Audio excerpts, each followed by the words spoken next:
Alright, well, I'm going to attempt to tell you all about this buggy and all the things that it has. My previous video, I said that I'm going to clean it up. I washed it, and I racked it, and looked at everything. It's in fantastic shape. This was my COVID build. The reason I bought it was because the body is absolutely unique. There's so many of these fiberglass Manx style shells, and when it comes down to it, you want a good fiberglass shell, and you want a rust-free pan that has been shortened properly to where safety is paramount.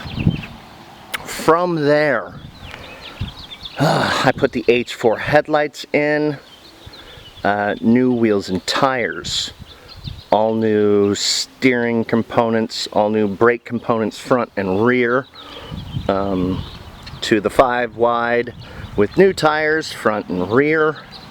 I like this tire setup because I can aggressively go off-road and not slip, but then I can go hauling down the freeway and track pretty well steering wise. I made the rear removable engine cage, so you can remove it super simply. It's pretty structural. I did all the cosmetics. Engine upgrades are the alternator. Went through, rebuilt the carb, new coil, replumbed everything, rewired everything. Whoever gets this is going to the wiring harness that I built for this thing is extremely professional and cosmetically beautiful. I developed it very well. I've done a ton of harness work. Same with the gauges. Those are all brand new digital gauges, all new sand switches, LED lights, BMW Z3 seats with new covers, custom removable back section pad. You know, if you want to put your dog or your cooler there, it works really well. Again, my dog loves to ride in the back. Air horns, really cool gas cap. I've been through, I don't want to say the entire, every nut and bolt, but you know, if I touched it and I tightened it and torqued it to spec. It drives fantastic. Only reason I'm selling it again is because I got a side-by-side, and you know, we had so much fun in it. I'll do videos of me driving it, and I'll take pictures of everybody waving and smiling, and that's what you'll get to do if you buy it from me. Air horns. Look at the photos. Again, nothing is perfect. You know, there's a little fading in the rear on the gel coat and red of the paint, but no cracks in the fiberglass. No rust in the pan. Any pinholes or anything I found, I TIG welded up, and then I rust-proofed, recoated the entire pan.